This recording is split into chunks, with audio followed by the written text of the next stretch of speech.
بسم الله الرحمن الرحيم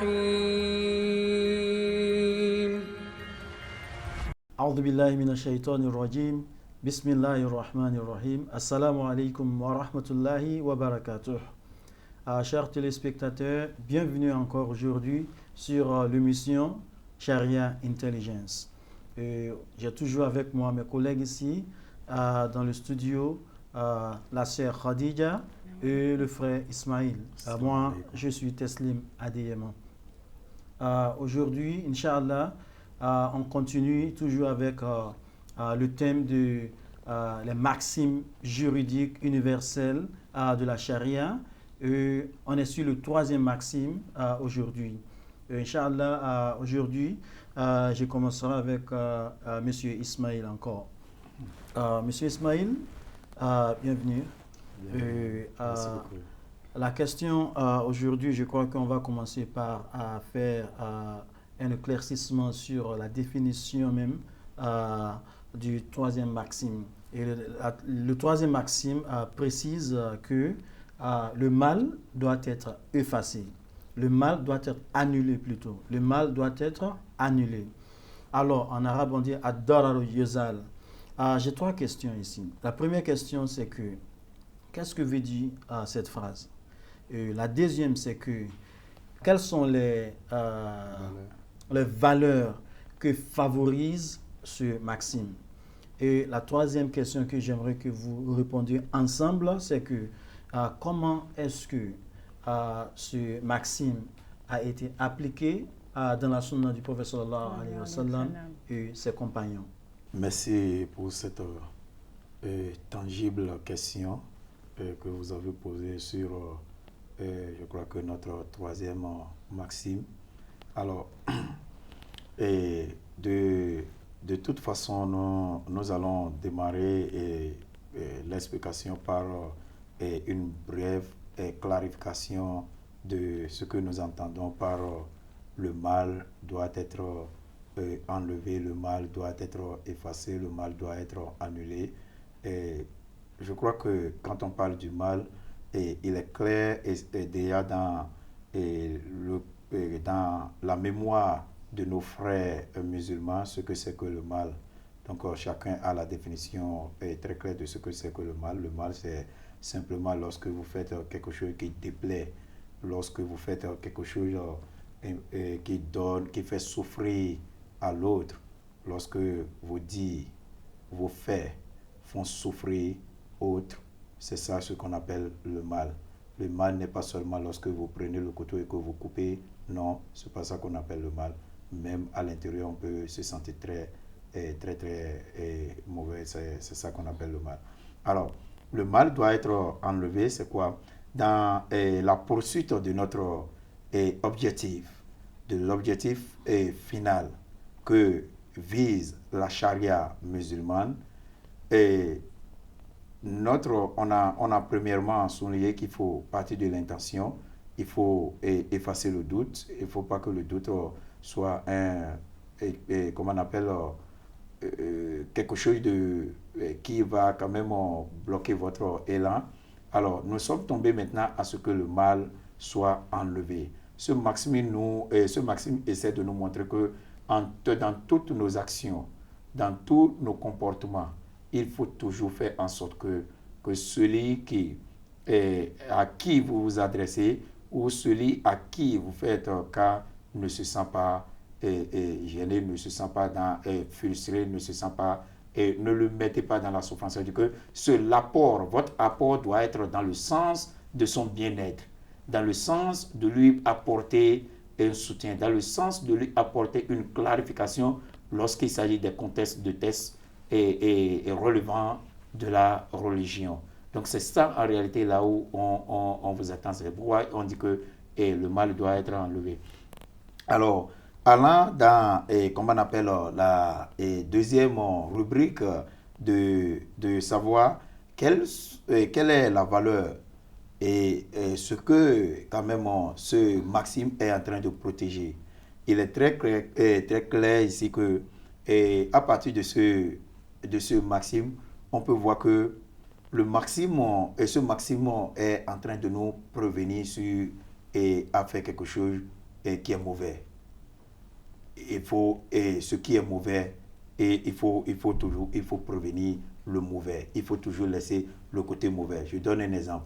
Lorsque vous êtes un patron dans un bureau, vous êtes à quelque part, c'est vous, et évidemment, le boss, et que vos employés sont là, ils travaillent. Donc, je crois qu'au lieu, à chaque fois, vous savez, c'est vrai qu'ils sont payés à la fin, mais au lieu que vous vous asseyez en tant que boss, les regardant, peut-être sur une difficulté, auquel, si vous savez que vous mettez votre main, ça va leur permettre, ça va effacer, ça va amoindrir et leur souffrance et leur, comment on appelle, ardeur. C'est normal pour vous, ou bien c'est recommandé pour vous de vous lever et de mettre la main afin que la pression qui était en eux puisse s'amoindrir. Je ne sais pas si vous comprenez très bien ce que je suis en train de dire. Donc, ou bien, parfois, c'est pratiquement à la fin du mois, et vous savez qu'ils sont en train de vivre et à partir de, comment on appelle, des ressources que vous les payez. Voilà que nous sommes en train de rentrer vers le 30 et chacun a les yeux ouverts sur vous. Parce que vous êtes le patron, vous ne tenez pas compte des réalités qui sont en train de vivre. Peut-être parmi eux, d'autres ont des problèmes de santé, d'autres ont certains engagements et qui veulent s'attirer. Et vous êtes là, vous ne les payez pas.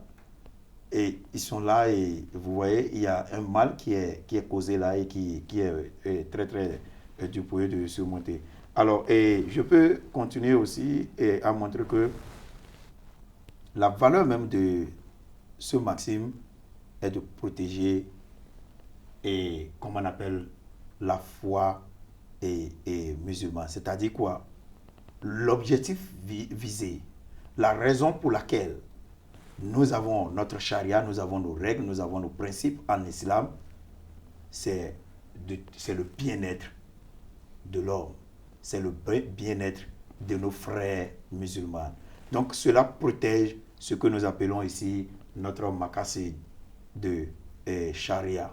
Notre maqasid est quoi? L'objectif final, et l'objectif final c'est le bien-être de l'homme, c'est le bien-être comment on appelle, d'un environnement apaisible. C'est en fait même le général bien-être, que ce soit des hommes, des animaux, des plantes, et ainsi pour un environnement vivable. Alors, également, lorsque nous allons très loin, et cela ne s'arrête pas à ce niveau, et ça ne s'arrête pas au niveau du bien-être social, ça va jusque dans les questions même de la justice.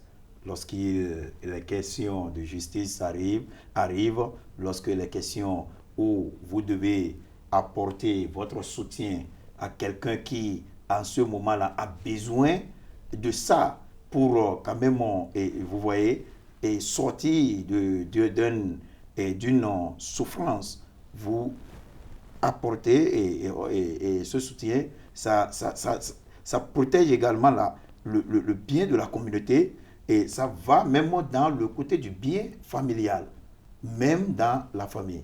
Donc, il faut noter de façon générale, si je veux récapituler tout et mettre ça en un mot, enlever le mal, ça veut dire qu'il faut le faire pour, comme on appelle, le bien-être, pour que chacun dans cette société se retrouve pour aider en quelque sorte d'autres qui ont besoin, pour avoir un moral fort, pour permettre, et comme on appelle, et pour mettre le sourire dans le visage de tous, et comme on appelle les frères musulmans, et ainsi garantir la cohésion sociale et surtout, et comme on appelle, bâtir la fraternité dont on a besoin aujourd'hui en islam. Merci beaucoup. Donc, cela veut dire que ce maxime nous donne la réalité de l'islam, la manière dont l'islam essaie de protéger l'être humain, non pas seulement les musulmans, mais tout l'être humain et aussi même les animaux et même l'environnement, à protéger l'environnement, parce que s'il y a un problème dans l'environnement, ça va éventuellement affecter les êtres humains aussi. Donc, il faut tous protéger parce que c'est nos habitats et nous devrons les protéger, nous devons protéger les êtres humains. L'islam essaie de protéger les gens même, sur le plan de la justice aussi, parce que si quelque chose, si la conséquence d'une décision juridique amènera du mal au public, donc je crois qu'avec ce maxime, on sait déjà qu'on ne doit pas appliquer cette décision parce qu'il y aura du mal au public. Je me souviens aussi lors de la pandémie on sait vraiment que c'est très très important pour les musulmans d'aller à la mosquée, de prier même les vendredis. Donc dans plusieurs années, environ 1000 ans, il n'y a pas eu de temps que les musulmans dans le monde entier n'auront pas à la mosquée. Mais afin de protéger non seulement la communauté musulmane, mais aussi le monde entier, les savants musulmans ont conclu que dans cette période-là, il est très très important pour les musulmans de ne pas partir faire la prière en groupe dans les mosquées.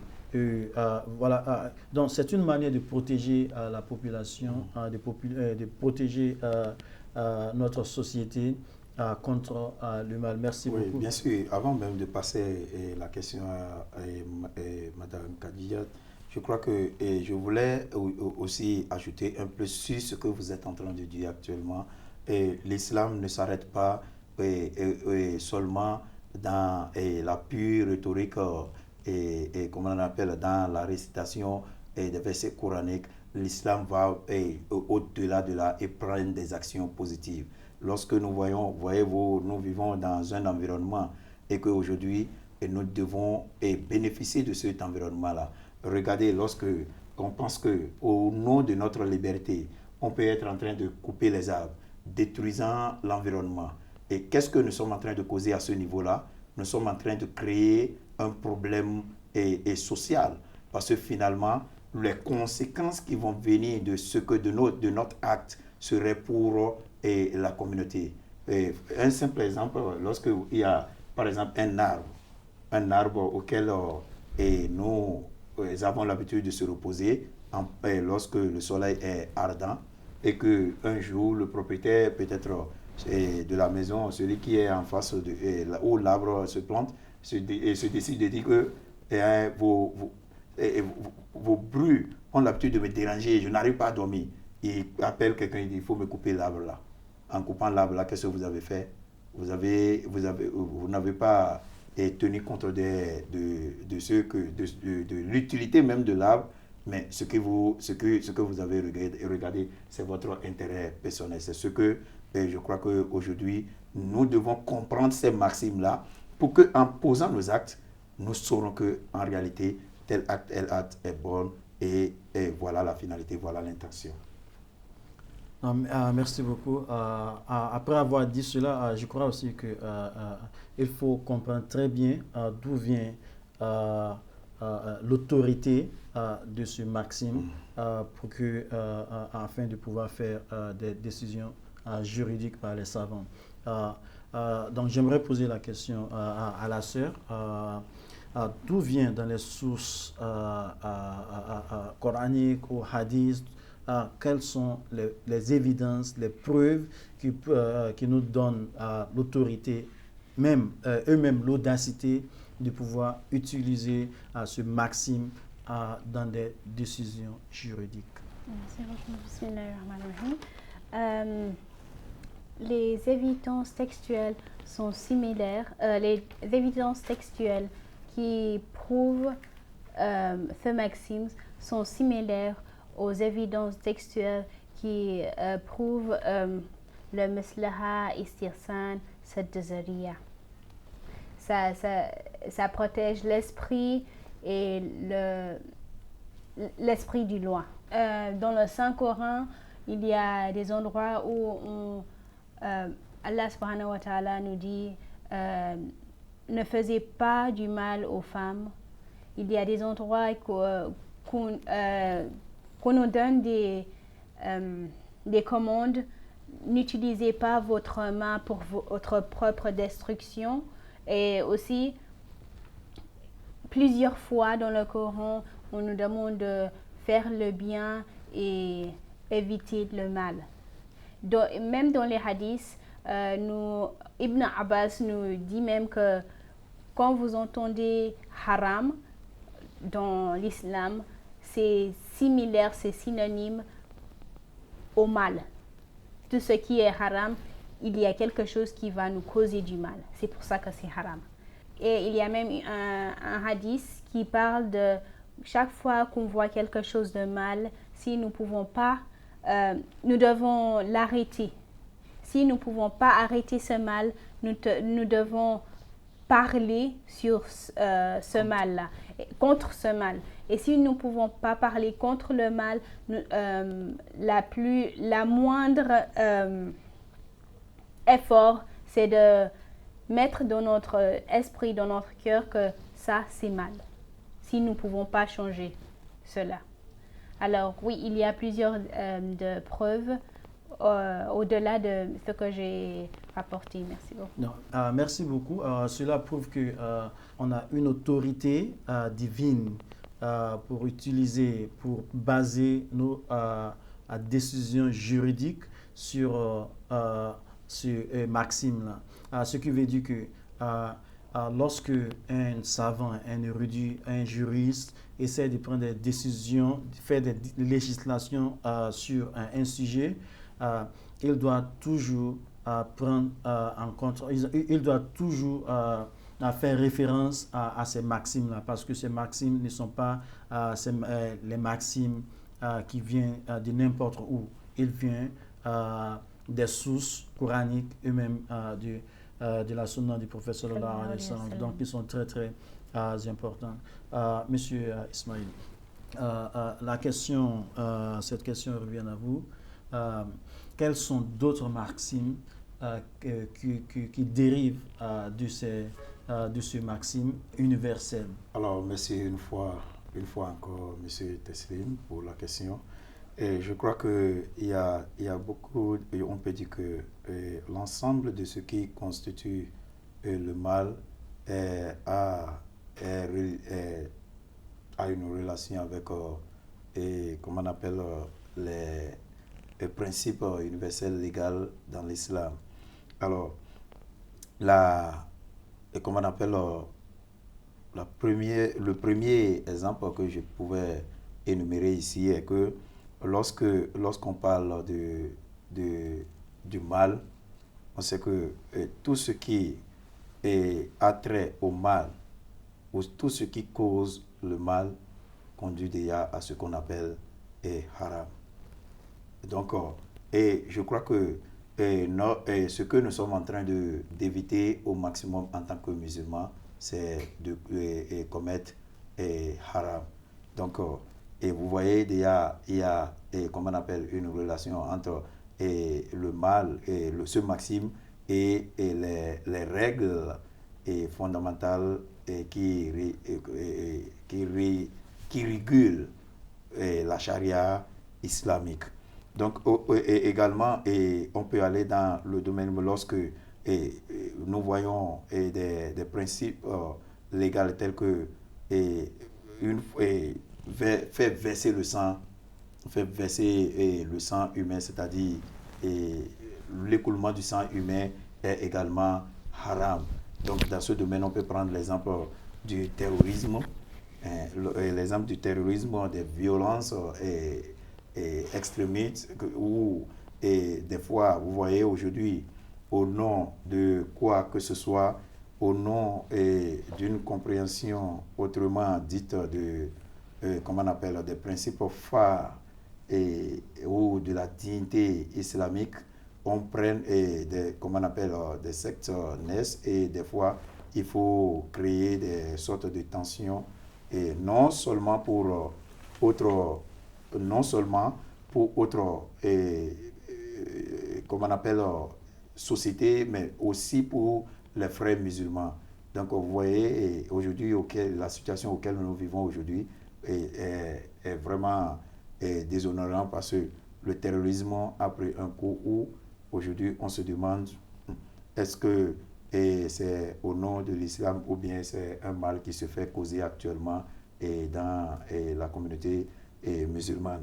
Alors, S'il vous plaît, je crois que ce qu'on doit savoir aussi, c'est que c'est une chose de dire qu'on est musulman et c'est une autre chose de suivre les règles, les lois musulmanes. Parce que quand vous parlez du terrorisme, par exemple, on se demande souvent, est-ce que ceux qui commettent ces actes-là, est-ce qu'ils comprennent même ce que l'islam dit? Parce que l'islam même, pour protéger le bien public, l'islam essaie toujours à éviter le mal. Jusqu'à même, dans le Coran, on dit à celui qui écoule le sang d'une personne, c'est comme s'il a tué le monde entier, tout être humain. Ouais, ça c'est pour protéger, c'est pour décourager les musulmans à écouler le sang même d'une personne. Ouais, donc, je crois que ce maxime essaie de nous protéger, de protéger la communauté humaine, la société humaine, d'entrer dans des situations très très dangereuses. Donc je crois que c'est une chose de se dire je suis musulman et c'est une autre chose de suivre les enseignements même de l'islam. Voilà, et surtout lorsque nous continuons, lorsque je vais continuer, merci pour cet apport extraordinaire d'éclaircissement sur ce point. Alors lorsque nous continuons toujours sur ce débat, et sur cet entretien, on peut aussi remarquer que, en fait, la plupart de ces actes comme on appelle, conduisent à ce qu'on appelle haram, parce que plus tard, qu'est-ce qui naît de notre mauvaise conduite? Qu'est-ce qui naît? Il y a la pauvreté, il y a, comme on appelle, l'abandon des enfants. On parle des enfants de rue. Il y a, par exemple, ceux qui vont perdre leur maison, qui sont devenus, comme on appelle, des hommes sans abri. Il y a comme on appelle, le problème de l'emploi qui se pose à cause de ces actes. Il y a, comme on appelle, l'ignorance. Il y a un peu de problèmes environnementaux et bien sûr, même au niveau. Donc, vous voyez, on peut dire qu'on ne peut pas citer le nombre de mal que cela peut causer parce qu'on a tenu de ces actions irresponsables. C'est pourquoi, dans toutes nos attitudes, dans tous nos quotidiens, dans tout ce que nous sommes en train de faire, nous devons faire en sorte que notre action ne soit pas une action qui va créer comme on appelle, de difficultés à l'autre. Si éventuellement, après l'évaluation, on s'est rendu compte que bien sûr, même si l'action vise et fondamentalement pour un bien on s'est rendu compte que en fait ce bien ce bien est moins que le mal que cela va causer. Je crois qu'il est normal pour nous d'enlever cette difficulté. Au nom de cette difficulté, nous devons changer notre avis pour le bien-être de la société. Et merci, je crois que c'est là, je vais m'arrêter pour le moment. Donc, merci beaucoup à la sœur Khadija. Très vite, est-ce que vous pouvez nous donner quelques exemples de l'application même de ce maxime? Le mal doit être enlevé ou le mal doit être effacé ou même le mal doit être détruit. Merci beaucoup. C'est interdit à une personne de prendre la justice dans ses propres mains. On ne peut pas dire celui-là a tué mon frère ou celui-ci a fait cela pour moi ou pour quelqu'un. Je dois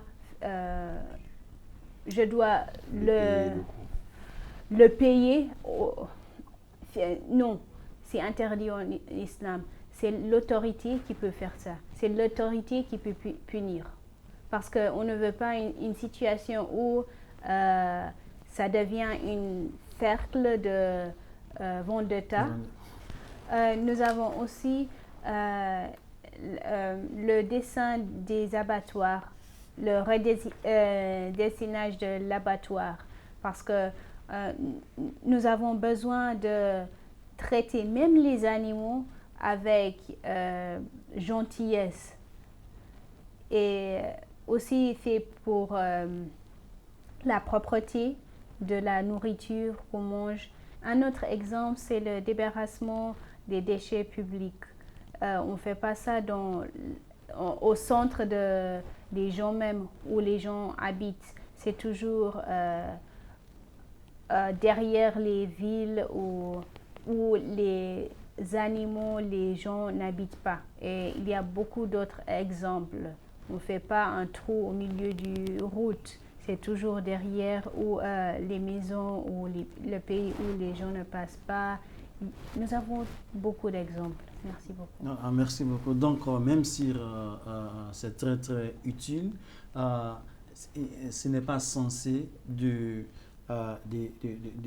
creuser un puits au beau milieu de la route. Vous voyez. Donc, c'est très dangereux, ça peut causer des problèmes. Même s'il a raison, il n'est pas raisonnable pour une personne de dire qu'il veut se venger parce que quelqu'un a tué son frère ou sa mère ou son père. Voilà. Donc, il veut se venger. Il doit laisser la justice à la justice. Vous voyez. Donc, il doit laisser sa vengeance à la justice. Il ne doit pas prendre les choses à main. Donc, je crois que ce que ce principe essaie de nous enseigner, c'est que le bien public est très, très important. Le bien public est très, très, très important, donc il faut le protéger.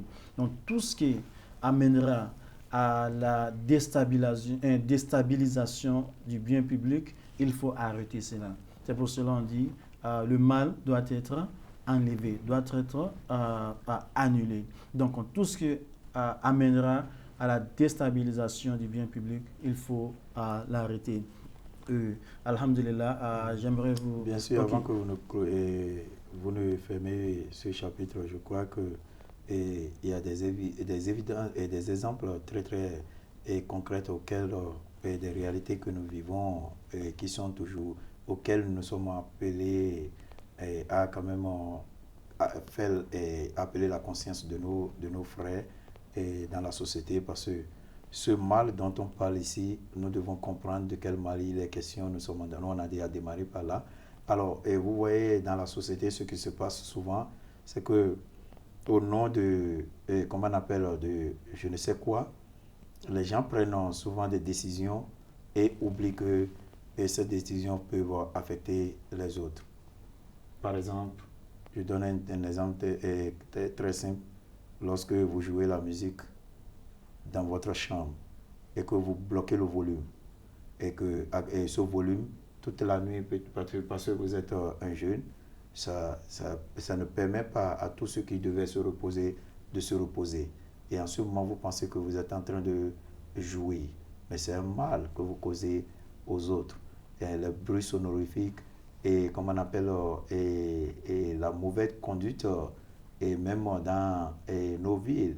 Vous voyez de la façon que nos jeunes se comportent des fois, il faut aller vite, il faut aller à une vitesse où, là où on leur demande de ralentir, ils ne vont pas ralentir. La conséquence, c'est qu'il faut aller causer des dommages. Donc tout ça là doit être arrêté et que nous prenons les choses de façon plus objective afin que notre action ne nous conduise pas à la sentence dernière. Et la dernière sentence, c'est comme on appelle la sentence d'Allah. Parce que, qu'on le veuille ou pas, après cette vie, nous avons une vie dans l'au-delà. Bon, merci beaucoup pour cela et j'aimerais vous remercier tous deux. Merci beaucoup. Je crois qu'on va terminer cet épisode ici et on se retrouvera dans l'épisode prochain, Inch'Allah. Merci beaucoup à nos téléspectateurs aussi et j'aimerais vous dire assalamu alaikum wa rahmatullahi wa barakatuh. Wa alaikum salam.